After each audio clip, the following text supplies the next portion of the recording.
mga kababayan, nakikinig kayo ngayon sa Rigmat 101 Radyo Patrol.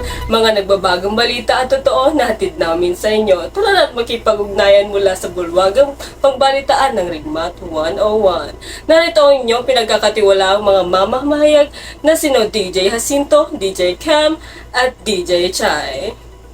Magandang buhay mga kababayan. Ako nga po pala si DJ Cam. At ako naman po si DJ Chai. At ako naman si DJ Jacinto. Narito ang Rigmat 101 Radyo Patrol. Ang oras natin ngayon ay alas 10:30 ng umaga. Ang bagong ito ay atid sa inyo ng Nature Stream. Today, we can trust sources of water anymore. Confidence is gone due to human activities. Same human activities introduces deep from underground, tasty, well purified and corporately packaged, ultimate natural mineral water. Let's drink the new. Magandang umaga ulit mga kababayan. So yun partner, marami tayong pag-uusapan ngayon ha. Ano ba ang ganap natin ngayon, DJ Jacinto? Ang mainit ang isyong pag-uusapan natin ngayon, partner. Oh, talagang mainit ang pag-uusapan natin ngayon partner ha. Kasi init ang temperatura na nararamdaman natin ngayon na tsadyang tinatawag na heat index partner. Maganda pag-usapan natin yan, partner. Lalo na't maraming kababayan natin ang nakararanas dito, tulad ng mga construction workers at mag-aaral. Tama ka dyan partner at sobrang init ang panahon ngayon, di ba? Hindi katulad noon. Oo, partner. At alam nyo ba, meron kami sinagawang pagsusuri sa ilan nating kababayan. Tinanong ng ating team patungkol sa mga nararanasan nila ngayong tag-init. Narito at sabay-sabay nating panoorin. Paano nyo may lalarawan ang karanasan nyo ngayong tag-araw? Ngayon po, like, ang ginagawa ko po ngayon, like, palagi po akong, like, hindi po ako avoid ng ligo. Lagi po ako nagliligo po. Tapos, I always make sure po na nagdadala ako ng tumbler na may malamig na tubig para sa hindi ako mag-dehydrate. Tapos po, sa classroom po, lagi po ako nag-aayos ng sarili ko, like, nagpupulbo, ganyan. Kasi po, pag like, ang dugyot mo na, mas iniinitan ka pa po, tapos ganyan po. Tapos, sa classroom po, isa rin po kasi ako sa mga class officers namin. So, lagi ko po sinasabihan sila na wag na pong maingay. Kasi pag maingay po, mas iniinit pa po sa apo. Yan lang po. So, yung kahit may electric fan ka, may magkirara yung buga. Sa sobrang init minsan, kung dahil makasama yung ibon mo, may tendency talaga yung mga heat stroke ka. So, ang ginilibo ko, may ko sa akong tawag, permit. Sila natin sa bato. Para ma-ano yung dito. So, minsan, narinig ko yung tigdig mo sa sobrang init. Hindi mo na nakakanasan. Ano ba kainit? Super init. Pero pa rin naman, nasa may sunscreen, i-measure ang laging hydrated, may dalang payong, may laging may panyo. Sanang dapat maghanda tayo partner dahil magiging mainit ang mga susunod na mangyayari. Tama ka dyan, partner. Marahil ngayon ay nagtataka kayo kung ano nga bang ibig sabihin ng heat index at kung ano ang ibig sabihin ng mga numerong ito. Well, ano pang hinihintay natin? Halina't ating diskubrehin ang siyensya sa likod ng usaping ito. Isipin mo partner ha, habang naglalakad ka sa kalsada sa ilalim ng tirik na araw, ramdam mo talaga yung init sa iyong likod. At bigla-bigla alam na para bang napapasok yung balat sa sobrang init. Isipin na lang natin, partner, na ito ang paraan ng kalikasan upang taasan ng init bilang ganti sa atin. Kapag mataas ang humidity, nahihirapan ang ating katawan upang mag-cool down. Kahit naman mas mainit sa pakiramdam kaysa sa aktual na temperatura. Narito ang isa pa naming kasamahan upang ipaliwanag kung ano nga bang heat index sa scientificong salitaan. Ang heat index, o kilala rin bilang apparent temperature, ay isang sukatan kung gaano kainit ang pakiramdam kapag isinamang relative humidity sa aktual na temperatura ng hangin.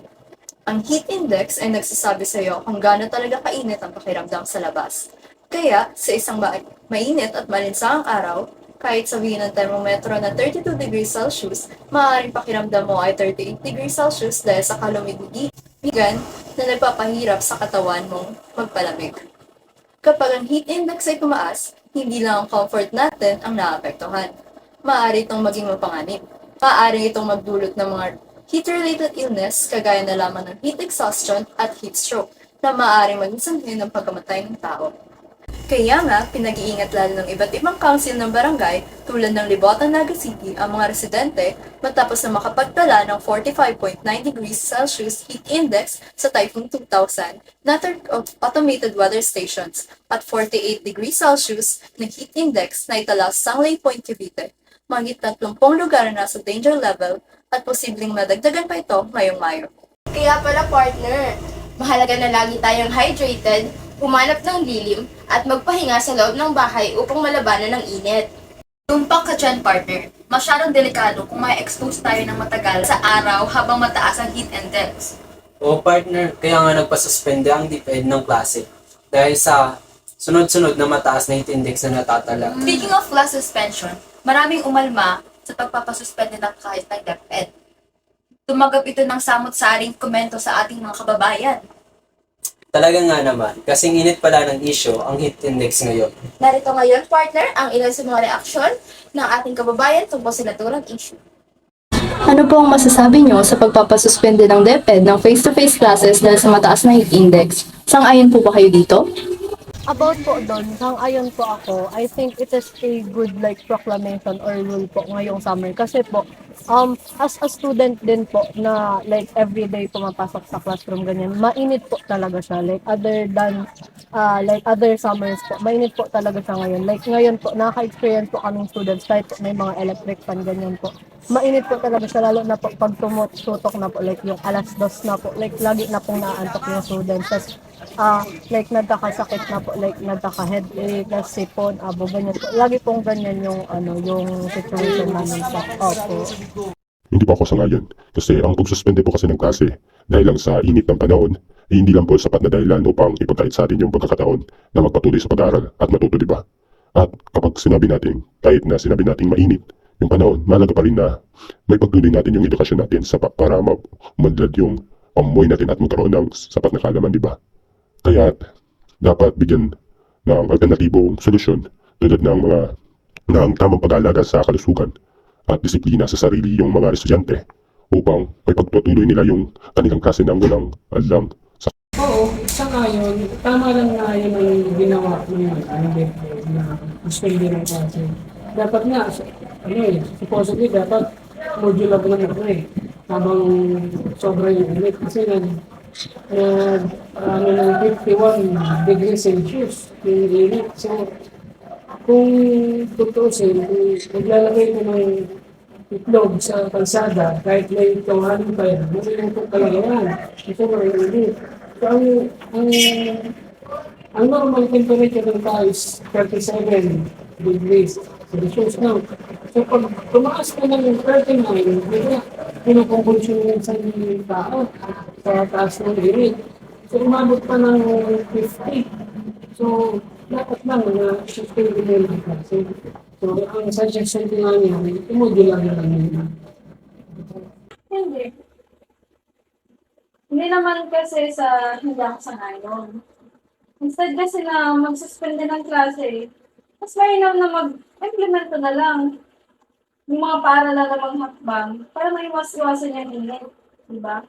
Like, pag siguro ng mas maayos na ventilation sa mga paaralan or magpag-adjust ng schedule para maiwasan yung mga pinakamainit na oras.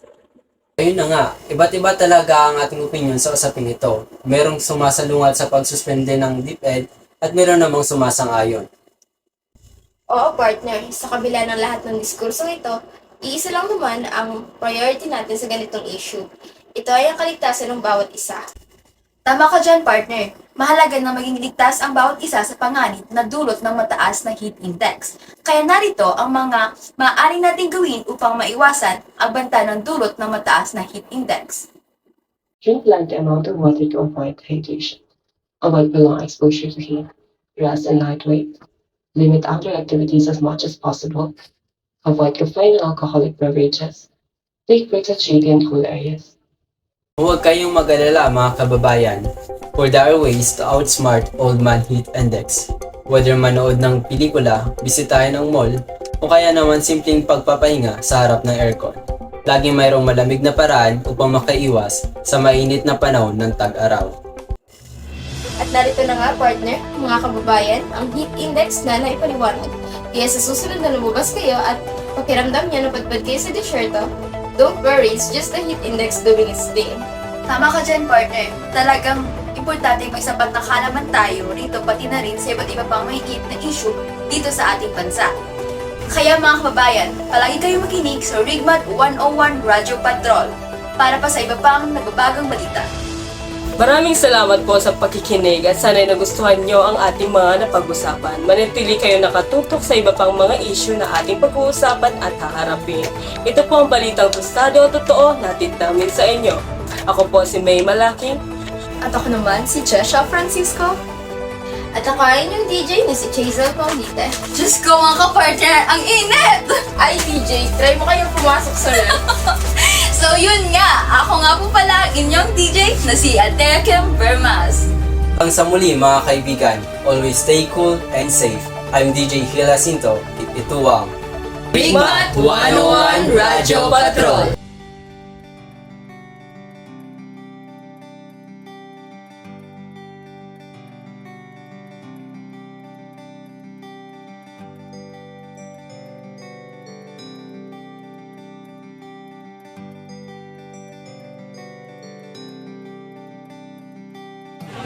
Di ko alam kailan ang grupo ito nagsimula.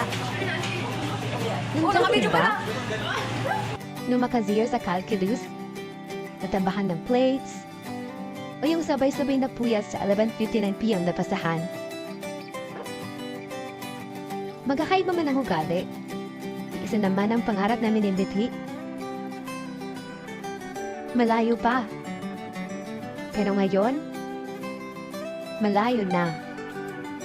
Malalasap mo talaga yung sarap? Na siyang babalik-balikan mo. Kaya ako, hindi na talaga ako sa Jollibee Young Burger.